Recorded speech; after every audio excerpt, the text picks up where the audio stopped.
The Majority Report with Sam Cedar. It is Friday, August 30th, 2019. My name is Sam Cedar. This is the 5-time award-winning Majority Report. We are broadcasting live to tape steps from the industrially ravaged Gowanus Canal in the heartland of America, downtown Brooklyn, USA. On today's program, Caleb Cain. I don't know if I would call him a former white nationalist, but a guy who had gone down the rabbit hole and came back out. The New York Times featured him in an article. And now what he's doing is basically working on a de-radicalization project where he's trying to reach other young, mostly men, who are falling down a YouTube rabbit hole into white radicalization, I guess. It's like the Christian Picciolini of online sort of alt-right people. Yes. And I interviewed him on Ring of Fire, and then I wanted to interview him again for this program because... And part of it is obviously it's both a story of what the future of politics are going to look like, I think. It's also a story of what the present of politics looks like in some weird ways. And for me personally, it was, it confirmed some reasons as to why, like, we orient at least the fun half of the show towards YouTube a little bit. Because this is where the fish are, basically. And the fish, if we're not there, then they're going to get sucked up by some other fishermen. I don't know. I'm on vacation, folks. It's Casual Friday, but I'm actually on vacation. We still are playing this new content for you because that's the way we roll here. And if you're a member, you will get extra content in the form of some deep archive cuts from the deep archive vaults. Majority Report back in the aughts, ladies and gentlemen, with Janine Garofalo and I on Air America Radio. So stick around for that. If you're not a member, easy to become one. Go to jointhemajorityreport.com. All it takes is basically a couple of dimes and nickels a day, and you are supporting the free show, and you're getting extra content. You're getting the free show commercial-free. So it's a win-win-win-win, as it were. I am on Caleb Cain's Twitter handle. It is Faraday, F-A-R-A-D-A-Y, Speaks, on Twitter. You can reach the Discord and check out the Faraday fam community on Discord, where you're working on the de-radicalization project. But his top tweet as of today, August 20th, is Matt Leck. And he's retweeted your respect to Tommy Lauren. Not a good look for those boys. But check it out. It's a really interesting story, and it gives you a better insight into what's happening with the young people and where our politics could be going and this and that. So fascinating story. Don't forget, if you were doing the AM Quickie every day, I don't think we're going to do it on Monday, on Labor Day. I think we're going to pass on that day. And on Labor Day, we're going to be playing our classic Labor Day montage of labor speeches. But we will be back live on Tuesday, ladies and gentlemen. Raring to go. It is going to be, well, let's face it, it's going to be a crap show. It's going to be a crap show for the next 12, 13, 14 months. And then after that, it could even be worse. But hopefully it'll be marginally better. Marginally better. Hopefully we can hit a valley. Exactly. But in the meantime, enjoy this interview. We will be back live on Tuesday. Labor Day show on Monday. Caleb Cain.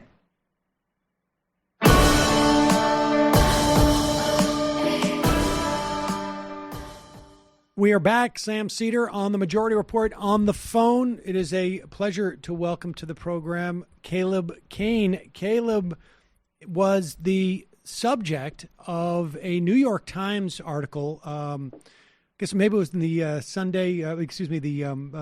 the magazine, and about how YouTube provides opportunities to essentially radicalize or indoctrinate people into the alt-right.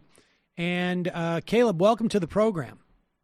Thank you, Sam. I'm really glad to be here. Now, I mentioned to this, I spoke to you on Ring of Fire maybe 3 or 4 weeks ago, and I mentioned this at the upfront on on that interview, and I will mention it again for the sake of this audience.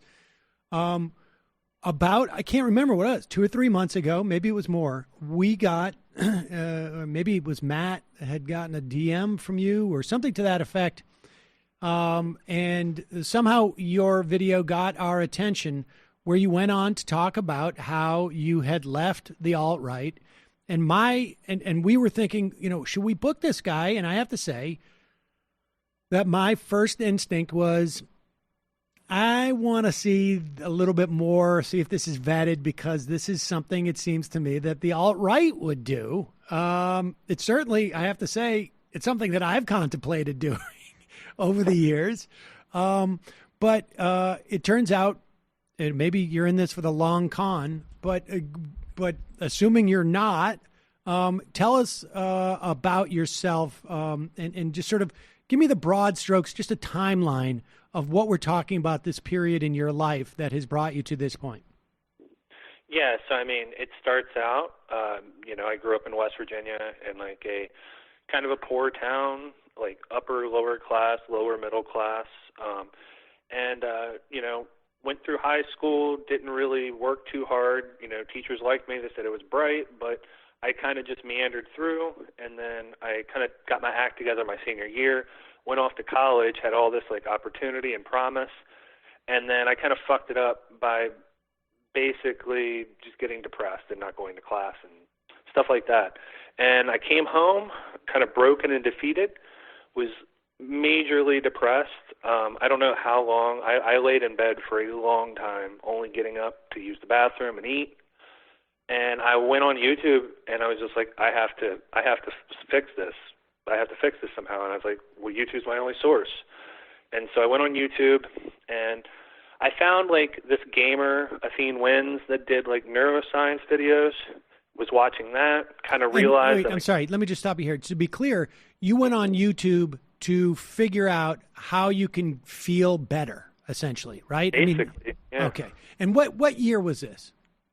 That would have been 2012, 2013, something like that. I would have been 21 at the time. I'm 26 now. Okay, and so just so people know, like we're 2012 in terms of like YouTube really started, kicking in maybe around 2008, it seems to me, in terms of like when things started to become content. So, for someone your age, YouTube had been like, the functional equivalent of like the encyclopedia.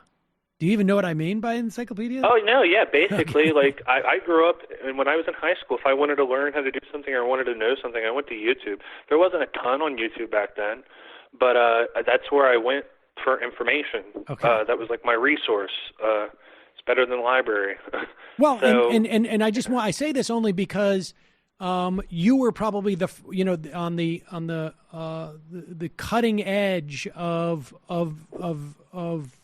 people, of kids, of young people who saw YouTube as this sort of resource. Like, I'm not sure that people understand, older people understand the role that YouTube plays in, as a source of information for people, particularly your age and younger in particular. But go ahead.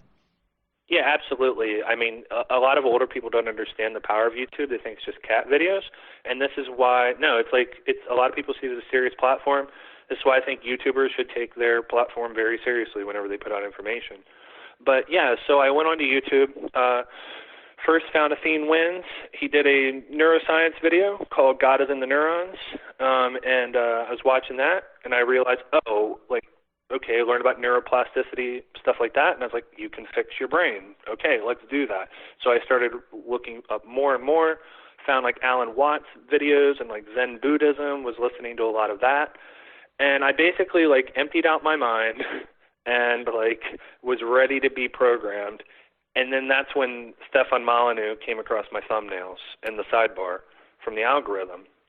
And it was some clickbaity title with a clickbaity thumbnail. Will you just explain that a little bit? I mean, I would, we have, we obviously have tens of thousands of people who watch the show on YouTube, but we also have tens of thousands who listen on podcast. And I don't know this for sure, but my intuition is that a lot of those people don't use YouTube that much. So when you say like in the column, like what, just to like, give us a sense of how you consume YouTube videos, because I think, I think you take that for granted, and it may not be something that everybody appreciates how YouTube videos are consumed.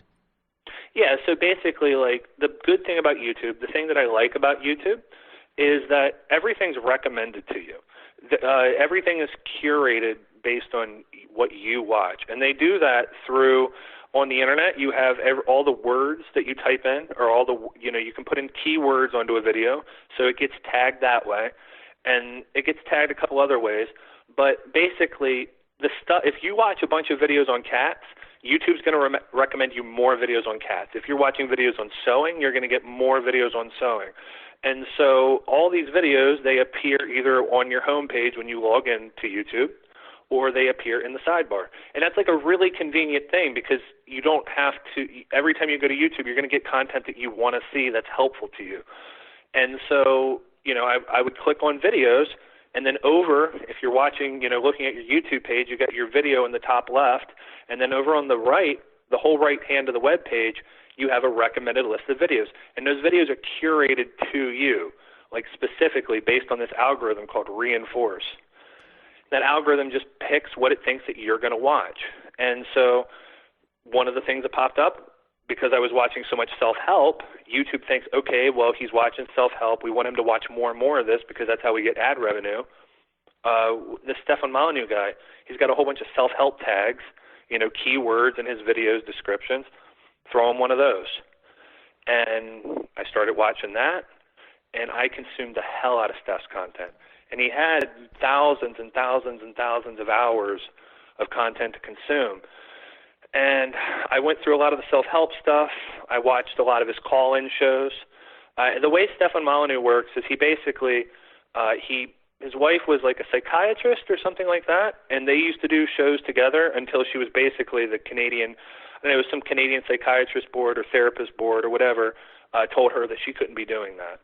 And so... And do we know why? Do we know why for sure? I don't want to speak out of turn. It's been a while since I looked into it, but I'm pretty sure. I believe it was because she was giving out advice on that channel, and that she was not supposed to be doing that outside of her practice. Okay. It was something to do with that, but I don't want to.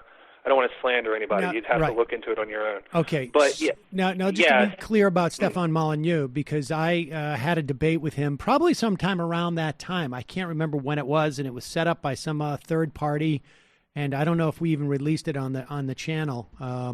But I watched that. Did you watch that contemporaneously at that time? Or no? Okay. So he had this whole thing about, what was it, like Mufu or something like this? Mufu. Yeah. Tell people what that is, just so that people get a sense of what this guy, he was self-helpy, but also it would go further into like communal type of stuff and then into like politics, but you characterized him in that way. Yeah, so Steph is like your internet dad. He's like the guy on the internet that's giving you advice. And what he would do is people would call into his call-in show, and he would give them advice on their life. He would probably not characterize it this way, but he would basically tell them what they should do. And he would base it in, well, I'm not telling you what to do. This is the objective reality, and you have to make your choice. But basically, Steph's background is that he came from an abusive family, and he was very bitter about that. He spent a lot of time in therapy, and basically at one point he completely excommunicated from his family. And he said that he did this because they were not willing to bend to his morals. They were not willing to make amends, that they were not apologetic. And so he had to cut them out. And so basically, like, he did this thing called defooing. It's defecting from family of origin. And it's basically saying that if your family doesn't fit your values completely, that you have to get rid of them, that you have to just move on. And so there's a lot of people, there's been a lot of documentaries where people have left their families, where they've never heard from their kids again. I've had private emails where people have sent me, said my friend was watching Molyneux and now he doesn't talk to any of us or his family. So these are like the bases of a cult, and that's why he's been called a cult leader. He even went on Joe Rogan, and Joe Rogan, and to his credit, called him out on this, and he never went on that show again. There's even a website, I believe, called defoo.com or defoo.org that goes into a lot of this. But he basically runs a donation-based program. And, I mean, there was a time where he did have meetups where he had a bunch of people come to his home in Canada, but I think he's since stopped doing that. But, so he's got this, like, weird, like, people have described it as, like, an internet cult, like psychology cult, like almost like Scientology, but without the weird alien stuff. And he pulls you onto a call-in show, and then he starts telling you what to do with your life. And then he just it's all this like psychology stuff, but then he mixes it in with like social commentary and politics. And that's what happened to me, was I was listening to all the psychology stuff, and I was like, well, this is good stuff. This is like real stuff, and it was helping me. But at the same time, I was getting this like weird anarcho-capitalist, libertarian like ideology put in. And over the years, Stefan has increasingly drifted further and further to the right, and to the point where like he's running around with Lauren Southern in New Zealand and Australia and talking about race and IQ with Jared Taylor.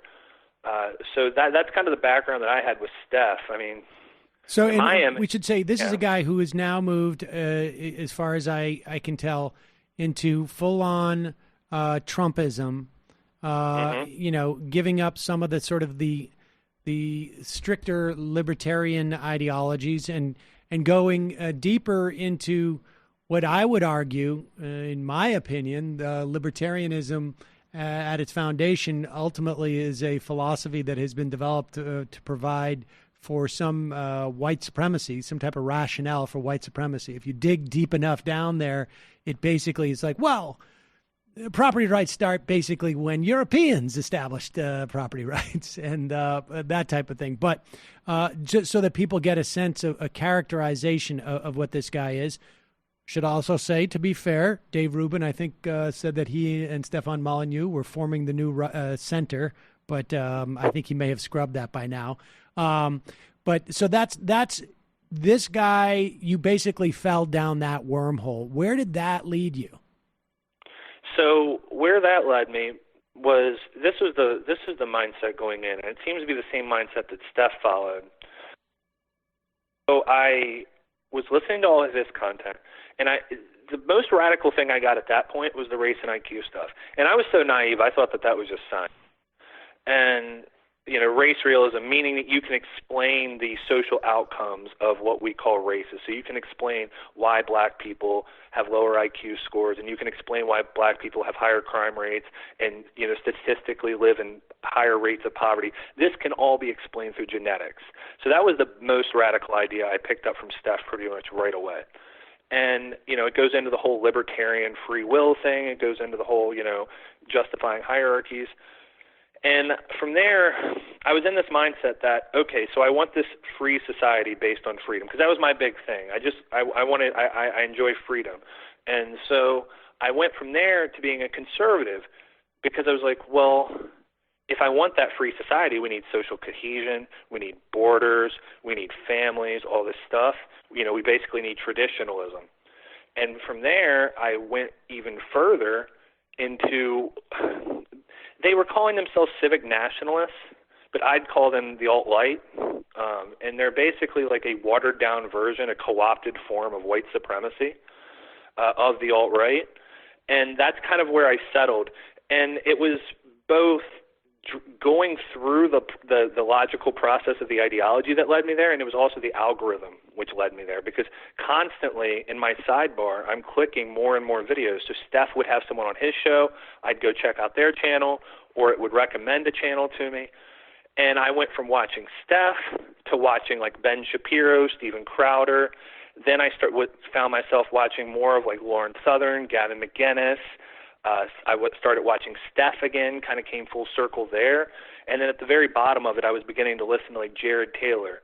And, you know, Jared Taylor is like just a straight up white supremacist. He wouldn't describe himself that way, but he runs that organization American Renaissance, and they just basically have neo-Nazis come in there and give speeches. So that's kind of the trajectory that I fell through. It was both through the guiding principles of the ideology, the logical conclusion of that ideology, in my opinion, and then also the algorithm which was driving me in that direction.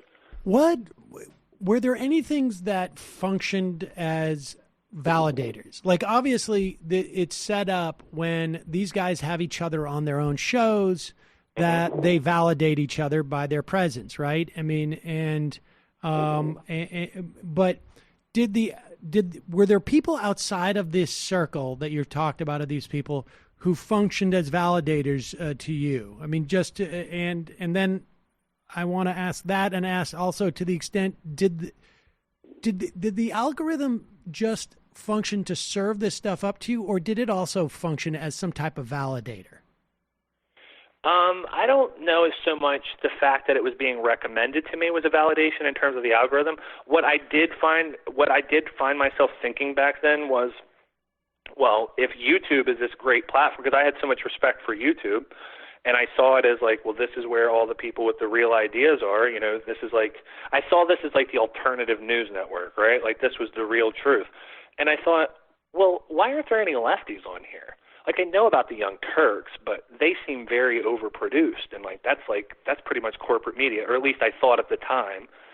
And so the fact that I didn't see many lefty content creators or people debating these people, I just thought that the right wing was correct because of that.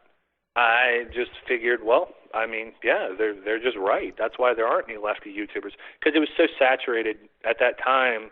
You know, we have BreadTube now, and your channel is getting more popular, but at that time, all we really had were the right-wing YouTubers, the Paul Joseph Watsons, the Gavin McInnes, Steven Crowder, all those types. That's interesting. So I mean, it sounds like on some level, you assumed the algorithm would feed you what existed, as opposed to... I thought it would. Or I thought those people would come and debate. I thought it would give that to me. I didn't really think about it, that it was only serving me right-wing content. Because, like, your show's been around for a while. Pacman's show's been around for a while. Like, lots of people's show's been around for a while. But I might have saw Pacman one time during this time period. Like, I never saw it. And, like, on top of that, in terms of validation, what really would validate... So this is how it worked for me, was I put Steph as an authority figure.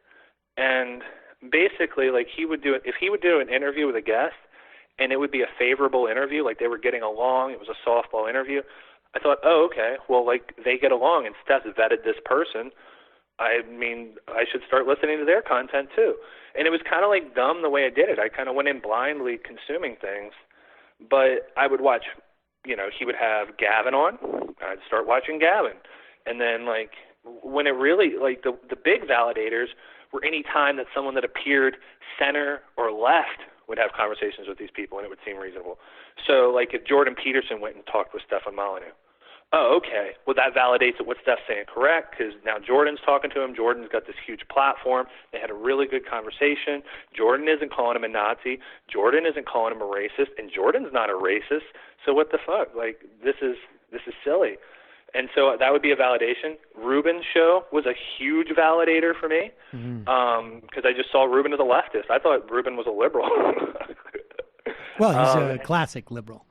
I'm curious. I mean, let's talk about Dave Rubin for a second, because you know, it is my the dynamic you've just described is my biggest problem with him, is that he's doing, you know, he's able to pose as a leftist or a liberal less and less, it seems to me. And part of that is, I think a lot of us have made a concerted effort to make that more difficult. But if you can remember what you were thinking when you tuned in to Dave Rubin for the first time and when he had these people on, like, walk us through the mental process, or, just sort of like, the narrative in your head that was playing.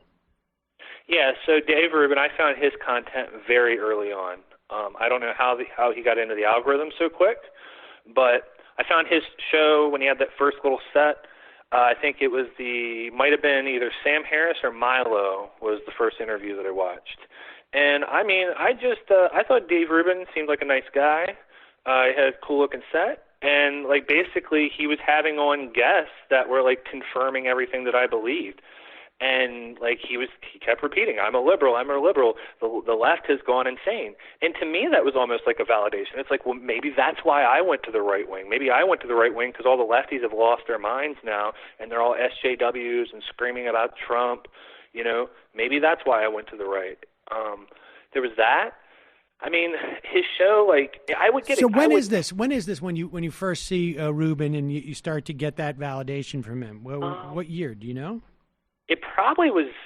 I'd have to look at when he started that first YouTube channel, but I would say it was probably 2016. Yeah, it had to be. Okay. It had to have been 2016. Okay, fair enough. And so and how much? I mean, was he a regular that you watched, or you just sort of like stumbled across him as you're following some of the other guests? Would he introduce you to other people, or would he just function to sort of like give another angle on people that you are already following? Both. I mean, I would watch Rubin's show pretty religiously because he just had on a lot of guests. So it was like for someone like me that liked to consume content, and like what I would like to do is I would like to find someone new and then kind of just devour their content.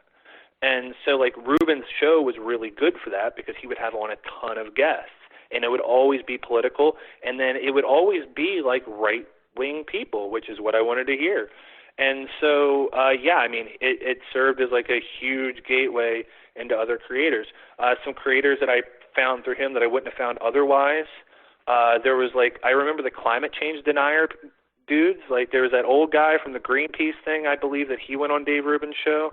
And then I know the other guy definitely went on. I can't remember his name, but he was like the case for the moral case for fossil fuels or something. He was like a younger guy, and both those guys are paid off by oil lobbies to push anti-climate change science. And so I remember finding them on there, and I found that extremely validating. I'm trying to think if there was anybody else that I found explicitly through Rubin.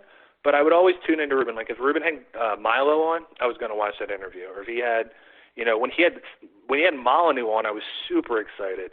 And so I mean, to me, Rubin's show was just a validator that I was on the right path. Other shows like that functioned to sort of platform, like serve up, I guess, in the right way to you. I mean, did you ever come across people like Sam Harris or I'm trying to think of others who are sort of like IDW adjacent. You said Peterson. Who else? Was Sam Harris at all? Sam Harris for sure. I would watch. I wouldn't listen to it too much. I just couldn't bear mattress ads. But I would listen to Sam Harris's podcast every once in a while. And I would notice that he had a lot of right-wing people on there. And I hate to say it, but Joe Rogan's show, I really love Joe Rogan's show still. I don't think Joe is like trying to do this intentionally, but I don't think he totally grasps what's going on. So Joe's show, I would like when Gavin went on Joe's show, I got super excited. One of the first podcasts I listened to of Joe Rogan was the Milo podcast. That's around the time I started getting into Joe's show more and more. And Joe Rogan's show, unfortunately. And any others? Not that I can remember off the top of my head. I mean, the people that had Steph would have on a lot of guests. I found a lot of guests through Steph's show. But Did you not go and secular read any of this liberalism. stuff? I mean, like Milo at that time, I imagine he was, still at Breitbart. Did you go and read Breitbart, or did you just all stay in the YouTube universe? Yeah, it's kind of embarrassing. I didn't do much reading at the time. I'd read an article here and there, but like I just was so addicted to YouTube. Like I would literally walk around and with headphones in my ear everywhere I went. And then especially when I got that job at the warehouse, they allowed us to listen to headphones, and I was consuming probably like close to 16 hours a day of YouTube. And that's just where my head was at. And I listened to YouTube and I listened to podcasts, and that was how I consumed information. And even if I had went and like saw something, like read something that was like counter to these guys, I wouldn't have believed it, because what they teach you is that they have the real truth, that you can't trust the mainstream media at all. They're completely lying to you. So it wouldn't have mattered if I read something that was calling them a Nazi or something like that. I wouldn't have, or racist or whatever. What about Alex Jones? I would watch Alex Jones for entertainment. Alex Jones, the way I thought of him, he was like your crazy Republican uncle that you agreed with, but then he would start talking about like stuff that was like a little bit wacko. So I didn't watch Alex Jones' show very seriously, because it's just like ridiculous. Like he was just way too ridiculous. But I did see Alex Jones was on my side, obviously, and I thought Alex Jones did do good work. To what extent did you have like any in real life interactions that reinforce this, or were you just basically alone through this? Let's answer that, and then I want to ask if you had any sort of similar interactions online. But let's just in real life, like were you completely isolated? Would you come home and you tell this to your folks, and they were just like, oh boy? Well, I mean, the thing is I lived in rural West Virginia, so most people were Republicans. And so while some of my ideas were a little bit more radical than what most Republicans have, I wouldn't probably have talked about that stuff specifically. And I was pretty good at like not explicitly saying things anyway, because I knew it was controversial and I didn't want to get like ostracized by everybody. So like I wouldn't have talked about race and IQ just out the gate with somebody. So I didn't have a whole lot of pushback in my life. I did date a girl, that traditional Christian girl that Dave Rubin likes to go on and on about, that I dated. I spent a lot of time with her, and she was like a very compassionate person, and I know that she would get disturbed when I talk about mass immigration, and I'd say, well, just lock down the borders and let them sit there. If they come across the channel, just throw them back. If they force their way in, you've got to shoot them. You know, that's like kind of like where my headspace was at, as horrible as it is, but I would say stuff like that, and she would get upset, but she wouldn't push back on me too much. She had a brother-in-law who I found out at one time read the Communist Manifesto in high school, and I just like would argue with him like crazy. And like at a certain point, he just stopped arguing with me. He just stopped having those conversations, and I could tell he would get uncomfortable. So mostly just in my normal life with friends. I never got part of any movements. I didn't live far from Charlottesville, but I didn't go to the Charlottesville rally or anything. Was that were you in the mindset that you would have contemplated going to Charlottesville at that time? Were you looking at it as like maybe I should have gone, or were you just sort of like rooting it on, or how did that impact you? After the fact with Charlottesville, when I saw like all the swastikas and stuff, I was really confused.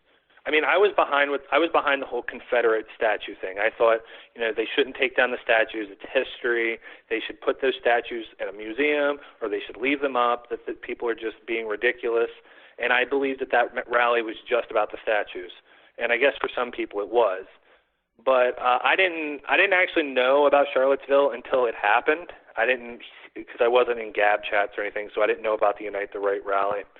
But after it happened, I watched the coverage, and I was just really confused. I was like, why are all these Nazis here? Like, they don't belong here. Like, this isn't a Nazi movement. We're civic nationalists. We're patriots. We care about our country. Like, I didn't really understand. It wasn't until later when I would watch videos by ContraPoints that she would break down the ideologies and show me that I believed in a watered-down version of what those Nazis believed. That was jarring for me.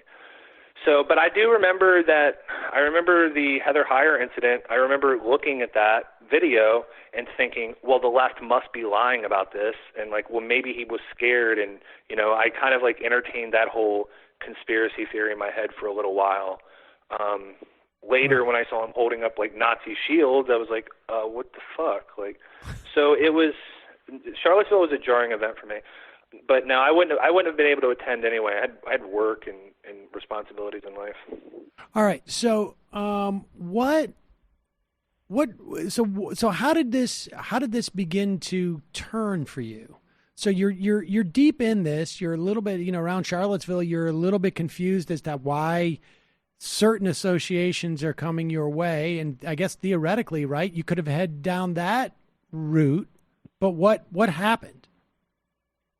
Well, or let me so, just before you do that, actually, let me just get back to, was there anywhere online that you were engaging with people who were reinforcing what you were saying?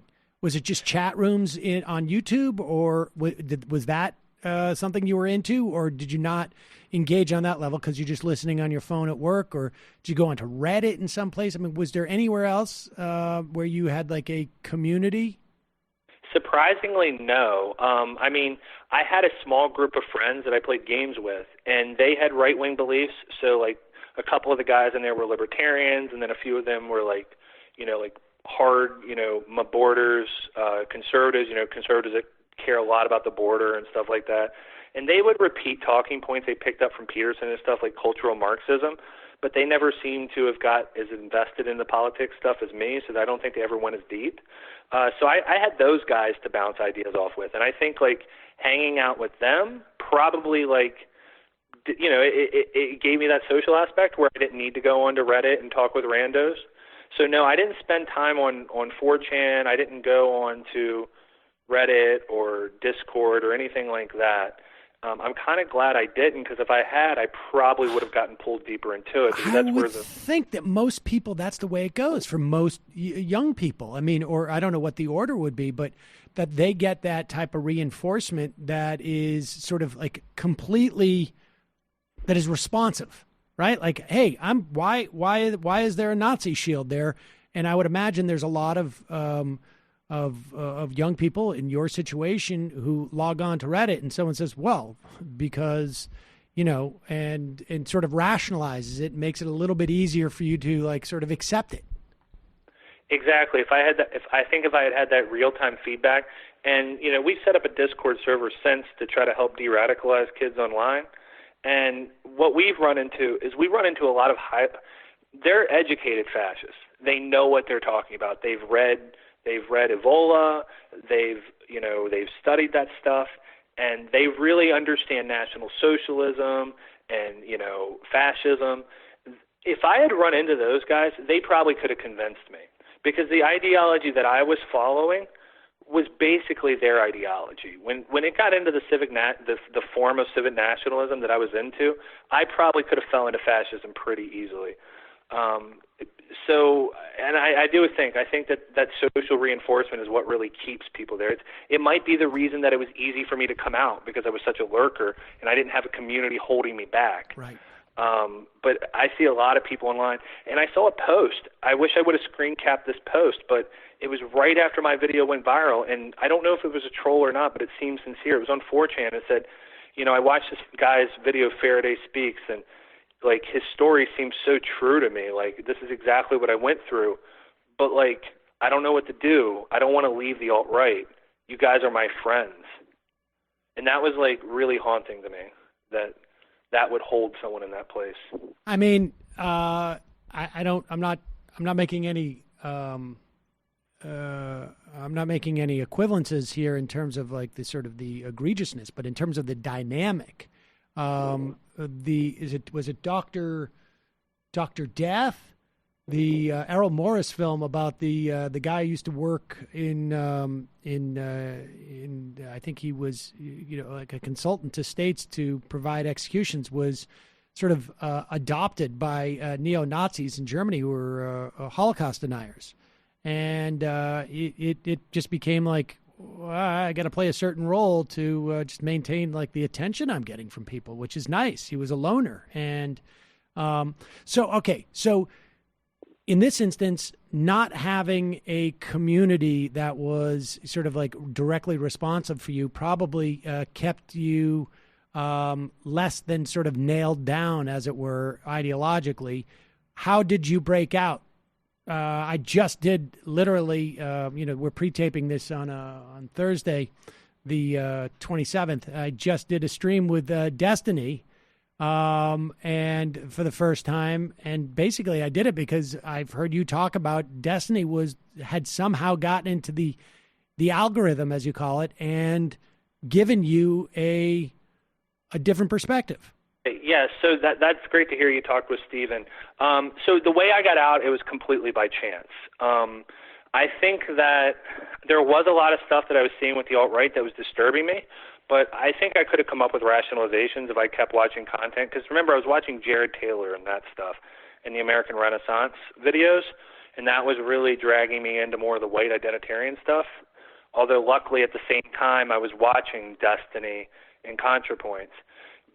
So what happened was I was on YouTube one day, going through, clicking through my sidebar, watching videos, and this thumbnail popped up, and it said, "Talk with Martin Shkreli." And I liked Martin Shkreli at the time because I was like Mr. Capitalist, and I thought Martin Shkreli did nothing wrong. This is how business works. This is like all that stuff.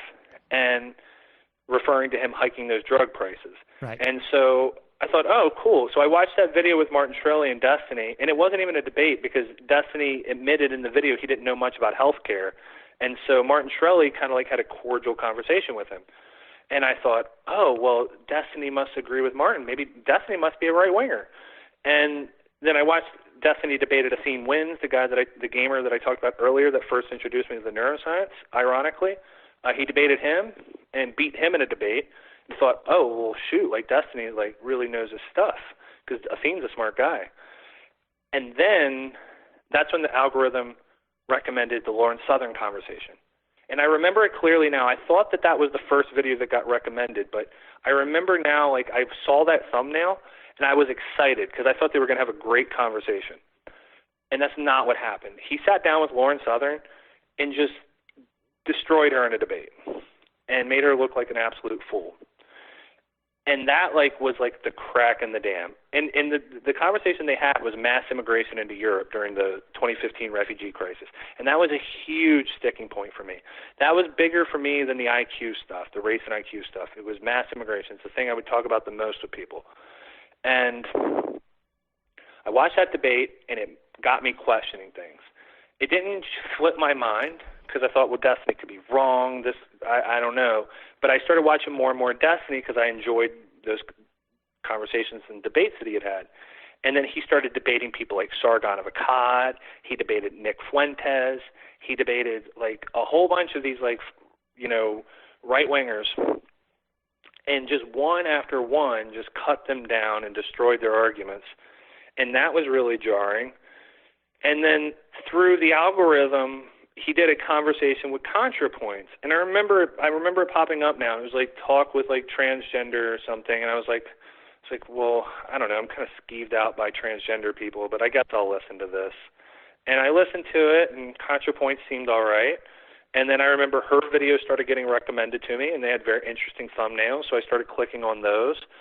And I just started listening. I remember watching her decrypting the alt-right video, and I sat down and I thought, how is that so accurate? Like in that video, she basically talked about dog whistles and talked about how the alt-right takes a message like white civilization, like white supremacy, and turns it into Western civilization.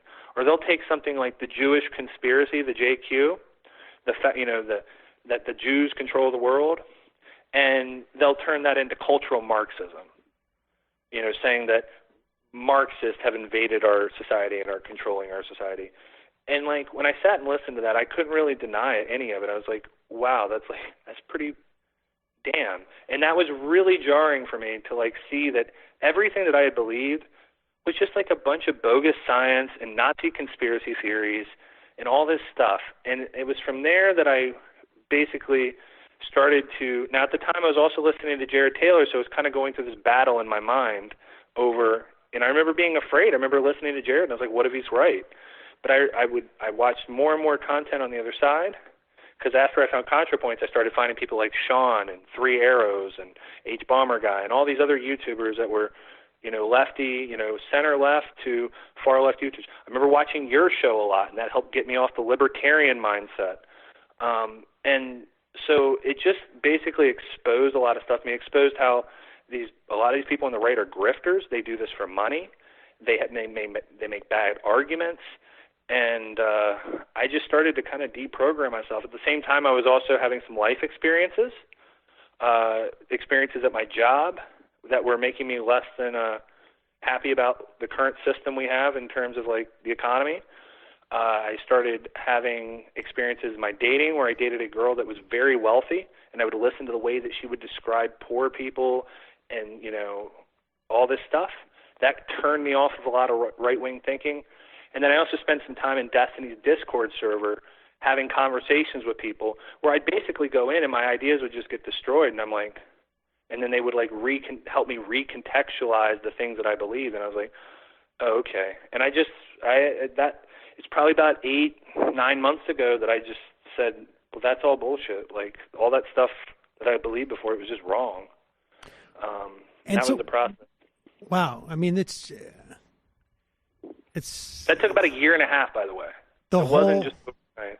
That process. That's fascinating to me. And you and this is in the absence of any of those other, I guess, influences that would preclude such like the cost of you switching did not mean that you had to leave your friends. Did not mean that, you weren't getting invited to the parties on Friday night or whatever. I mean, I think people can underestimate the value of having some type of social circle and how much of that ideology becomes intertwined with just sort of a sense of belonging. Yeah, I mean, my right-wing friends were upset with me at first and annoyed with me, but I guess eventually they just came to accept it. But I didn't have like that group of like hardcore fascists or Nazis that were like guilting me into staying, because I've seen that from other people that have messaged me. But I didn't have that, and so yeah, I think it was easier for me to just walk away from it because of that. In that original video that you put out, you did say that there were going to be people mad at you. Like, who were the people that you were talking to? Obviously, don't tell me the specific names, but I'm just saying, like, who were they? Oh, I mean, just the alt-right. I knew the alt-right was going to be pissed. I knew the alt-lighters would be pissed. I figured the conservatives would be pissed because I knew that they were going to think that I was slandering them and calling them Nazis, and that's predictably in the comment section. I see people say, "You think Ben Shapiro's a Nazi?" And I'm like, I never said that. I've never said that. So I just figured a lot of people were going to be upset. At the beginning, when that video went pretty viral and got a lot of attention, but not too many people covered it. I think the only right-winger that covered it was Nick Fuentes. Now, when the New York Times article went viral, that was a shit show. It was all over, it was all over political YouTube. And, it's weird, like, to have been involved in that world for so long, and then hearing all these content creators that you used to listen to that you now kind of despise, and they're all chanting your name and calling you a grifter and saying you're a plant by the FBI. They've made up the most insane conspiracy theories I've ever heard in my life. I don't think I'll ever believe in another conspiracy theory again, because it's just like when you have one made about you, you can see how obvious, like how contrived they are. Right. I was worried about, and I have received death threats. I would go on 4chan and I would see, we're going to hang him next to that man in a dress, referring to Natalie ContraPoints, and that's when I went out and bought the gun, because I was like, these people are nuts. Oh, so you have a weapon now? Well, of course, yeah. Yeah. Absolutely. All right, and so tell me about that New York Times article. I know there were some people. Not going to drag you into these type of controversies, but I know there were some people who felt that this was unfair, that the New York Times was trying to, inappropriately malign YouTube. Give me your sense of the article, A, and then B, the idea that there is something problematic which is not to say that YouTube should be completely obliterated, but that there's something problematic with YouTube. Yeah, so, I mean, first of all, the article, I thought the article got the thesis nailed down pretty pat. Kevin did a good job, and, you know, I made that very clear to them when they came to interview me. You know, they basically just reached out to me during email. I don't know how they found the video, but they did. And, you know, when I called him, I said, look, man, I don't want to give this off to some random reporter that's just going to do some, like, crappy job, because journalists, the mainstream media, is really bad at reporting on the alt-right. And he said, you know, we got you, and we sat and we did a podcast. I don't know if that's going to get released or not, but we did a long interview, and I felt like they asked me all the right questions. When it released, they don't give you any heads up on these things, as it turns out. They just dropped it when it was convenient. I think that they did that in concert with the Steven Crowder debacle with Carlos, is it Maza? Yep. So they released it. It was kind of out of left field for me. I might have gotten one text from Kevin, and when I read through it, I was like, okay, they got it down pretty pat. That's exactly how it happened. You know, in terms of the funnel, in terms of the algorithm, how the algorithm works, and in terms of how, like, the logic of going from conservative to, you know, or libertarian to conservative to ultra-nationalist, how that works. Things I didn't like about the article was they kind of, I almost felt like I was portrayed as a victim a little bit too much. So, like, it was also like, they were saying, like, at the end of the article, they prefaced something about Caleb still continues to watch hours of content on YouTube a day, and when asked if he would step away, he said, I can't step away, that YouTube is where it's at, or something like that. And I just felt like that was a little, I didn't like that. It's almost like, okay, now I'm getting brainwashed down another rabbit hole, which is just simply not true. So that I wasn't happy about that. But in general, the article covered everything, and I thought it covered everything fairly. It didn't smear conservatives as Nazis. It didn't do any of the predictable things that sometimes happens with journalists. So I was really happy with how Kevin basically covered the story. And then in terms of, what was your other question? I guess whether the thing was fair, and whether you think that, let's talk about the critique of YouTube. I mean, what is, like, how problematic do you think YouTube is? Or in what way, I guess? So with YouTube, it's not pushing anybody in a particular political agenda. I know that there's this controversy now, and I don't know too much to make of that. I mean, I guess, like, they are a liberal or, you know, whatever institution, so they're not going to be very pro-Trump. But from what I can tell, they didn't care too much about what was going on. In fact, I remember allegedly maybe hearing rumors that the CEO didn't think that there was a problem, that just didn't exist. There was no alt-right pipeline on YouTube, even though the alt-right jokes about it. They talk about the libertarian to alt-right pipeline. Mike Enoch and them talk about that all the time. And so I don't know. I didn't feel like YouTube was taking the problem very seriously. From what I was seeing, the platform, the biggest problem I see with it isn't so much that they allow the content to go on the platform, but they basically give the content creators, whether for good or ill, this super weapon. And the super weapon is that algorithm. And not only do they give them that algorithm, but they allow them to monetize through that algorithm, which allows them to expand their operations. And that algorithm is just, it's one of the most advanced things that we've created. The smartest minds in the world are working on that thing, and they don't even fully understand how it works. It's like a black box. They know that they put information in, and they know that that information comes out. But it's machine learning. They don't know how the algorithm does it. So I just see that algorithm as a very irresponsible creation. It's a nice creation. It helps, you can get a very quick education on YouTube due to that algorithm, but... Well, how do you know so much about the algorithm? Let me put it that way. Like, what do you know about the algorithm other than how you received, how it served things up to you?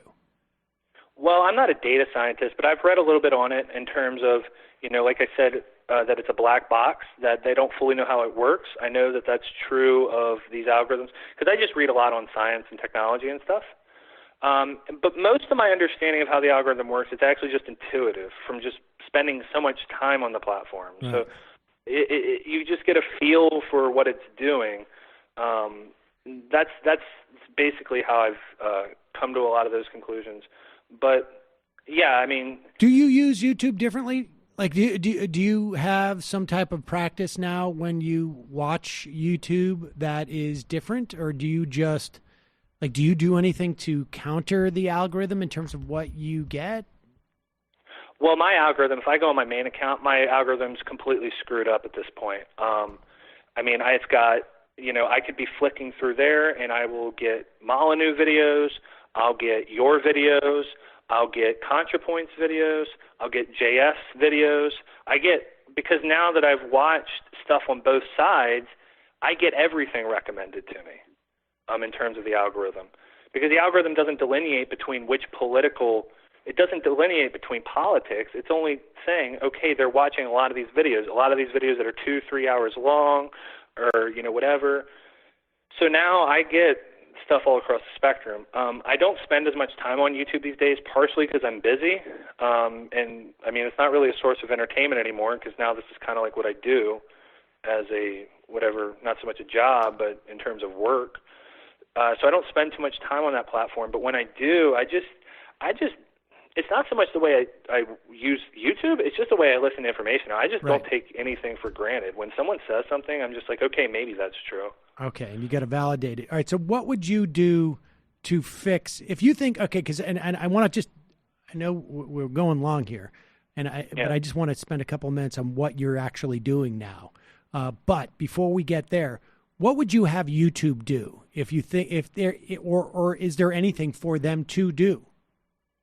I mean, yeah, you could censor people, you could deplatform people and demonetize them and all that.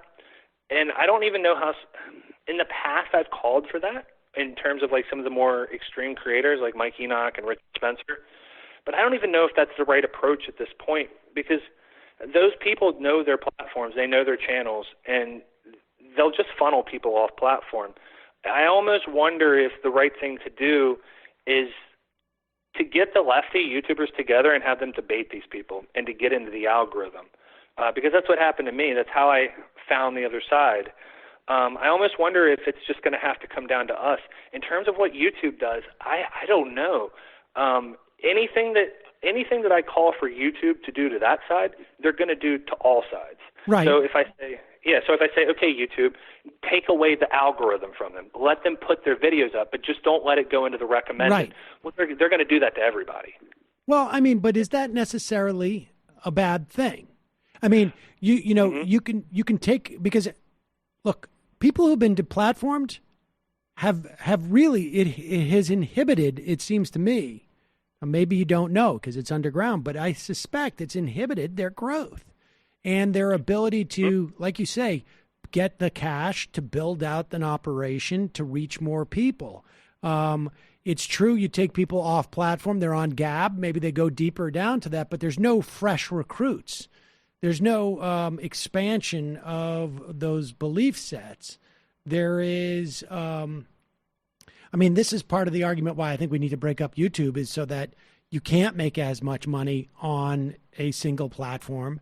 You don't have the ability to expand and bring more people in, that it would require, sort of like more, you need to be more self-directed in a smaller platform, it seems to me.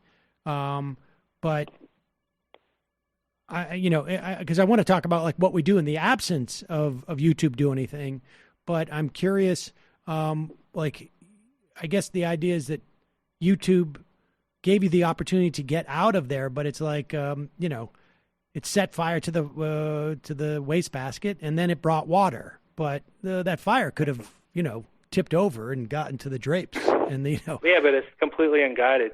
I mean, deplatforming does work. We saw that with Alex Jones. We saw that with Milo. I mean, Milo completely fell apart, and Alex Jones is just, struggling to stay afloat. Luckily, he has a very devout user base. It would definitely cut their funnel off. They wouldn't have the funnel anymore. Like I said, I mean, that algorithm, that's the most powerful tool. It's not the fact that they have an upload platform. They have BitChute, but BitChute's not very popular, and it doesn't recommend videos in the same way. So, I mean, that is always an option, to just take the algorithm or take the, I guess they would call it a shadow ban. There's always that. Really what I think YouTube needs to do is, it seems like they backpedal on their terms of service. Like, they need to have a very clear terms of service. But it seems like the issue that I see is that any time that they try to enforce the rules, the conservatives, the entirety of the right wing, like, joins lockstep together and will push back. And sometimes they've even helped people like Molyneux. They've helped like alt-right channels get their videos put back up. So I guess that's where YouTube is at, is if they try to do anything, they're going to have a huge backlash, and that's going to be bad profitably. So I don't know. I mean, I guess I don't think it's right that people are on there spreading conspiracy theories. That's not right. People on there talking about Jews control the world, that's not right. Like, I don't see how that's allowed in their terms of service.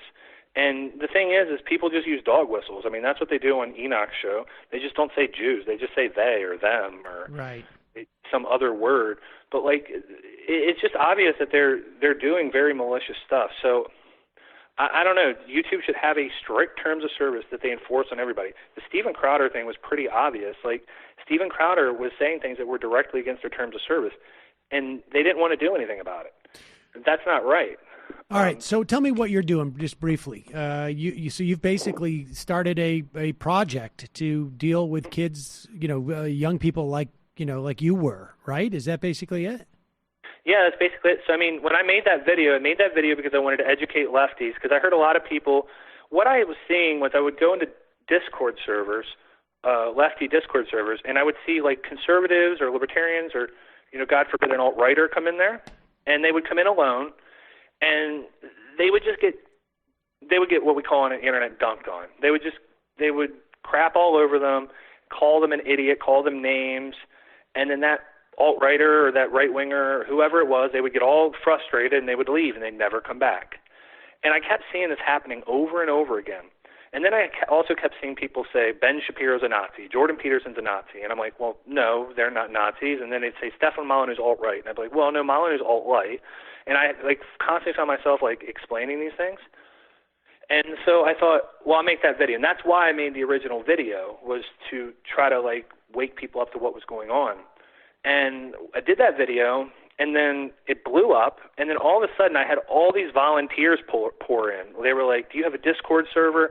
So I set up a Discord server. And then, 1 second. So I set up a Discord server, and all of a sudden, a bunch of volunteers just started pouring in, and we started getting in talks about, well, how do we de-radicalize people?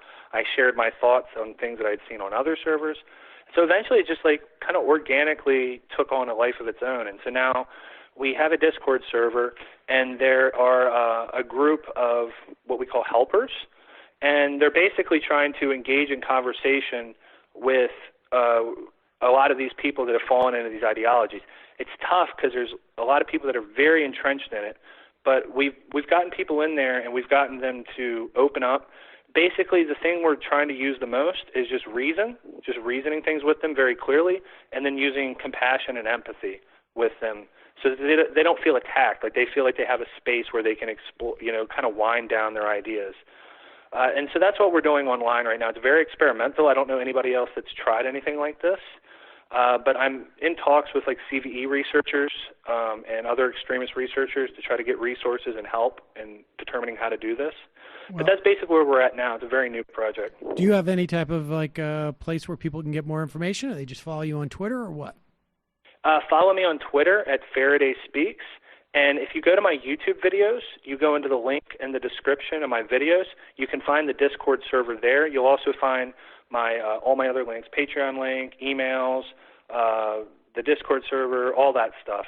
So any way you need to get a hold of me on there, you can get a hold of me in the description of my videos. And I will pin the tweet to the Discord server on my Twitter so that people can find the Discord server on there as well. If anybody wants to volunteer, have any kind of special expertise that they have, we'd love to have people come and help. Caleb, fascinating story, and I appreciate your coming on, telling us. I appreciate the work that you're doing now, and thank you for your time. We'll put links in the show descriptions as well. Thanks again, Caleb. Thank you. Thank you. It might take all the strength I got to get to where I want, but I know somehow I'm gonna get there. I wasn't looking when I just got caught between the truth and the light bulb. But finding out won't make me feel any better. Yeah, I know the clock is ticking, but the meds are gonna kick in, and my pilot light shining bright. I get somewhere the choice was made, for the option where you don't get paid, for the road that bends before it finally breaks you. I guess somehow I lost my drive between the 101 and the 5. Do you know how far the detour takes you? Yeah, I know the clock is ticking, but the meds are gonna kick in, and my pilot light shining bright.